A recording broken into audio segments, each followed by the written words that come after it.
Encore une fois, c'est le PH avec nos invités. Dans le cadre de la poursuite des activités de sensibilisation et de dépistage contre le cancer du sein, on a eu l'honneur, la chance d'inviter, c'est-à-dire des associations, des experts en la matière, pour nous faire connaître davantage cette pathologie cancéreuse, dans le cadre toujours d'une trajectoire de sensibilisation et de prévention.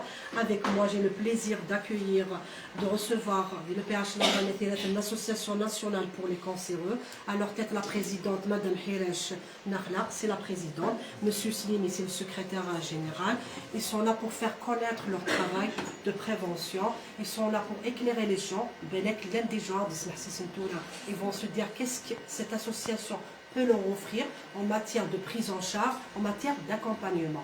Donc, Monsieur Slimi, bonjour. Merci de répondre favorable à notre invitation. Donc, je vous donne l'occasion de parler à l'aise, soyez à l'aise de parler, de présenter votre association.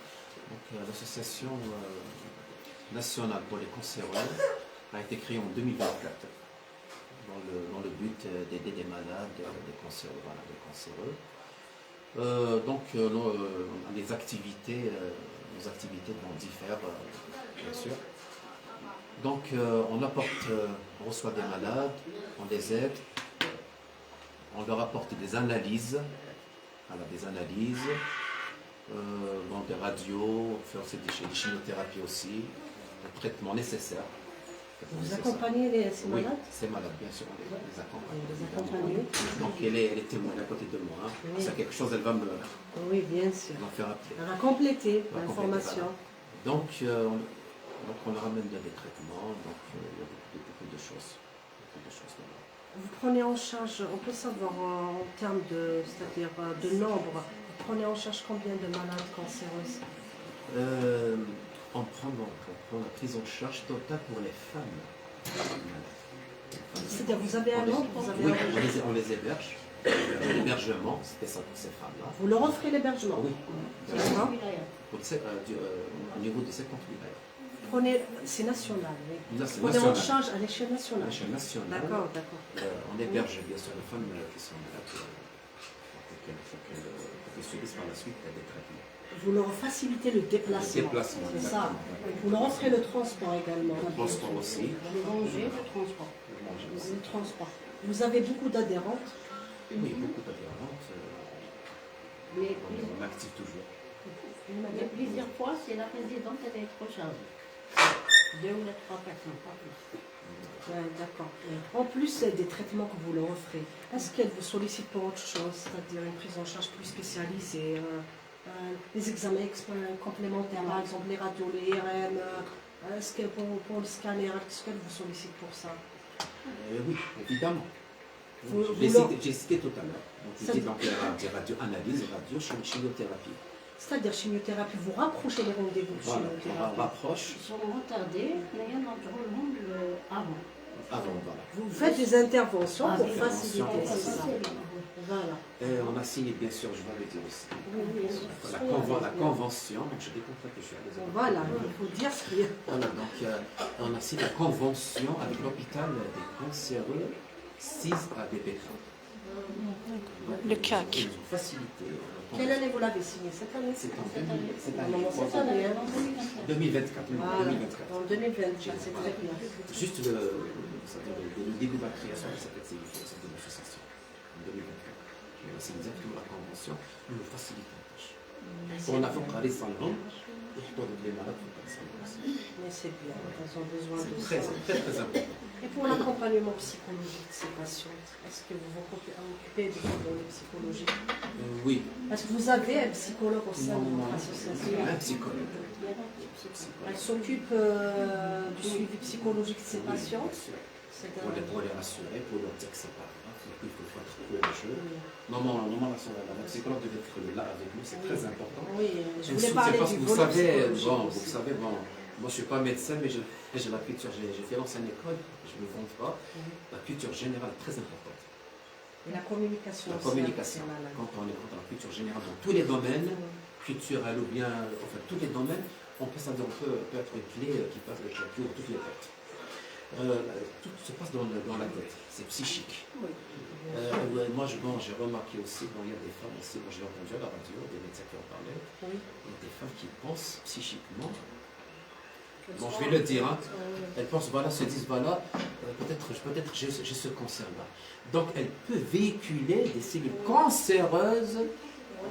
En effet, le stress a été relevé comme un C'est facteur de c'est risque. psychique. Dans la Quand on maladie pense, du je suis cancer. malade, je suis malade, je suis malade. Les femmes là qui pensent, ils disent, voilà, peut-être j'ai le cancer. J'ai le cancer et tout. Et finalement, ce psychique-là, il déclenche les cellules cancéreuses automatiquement.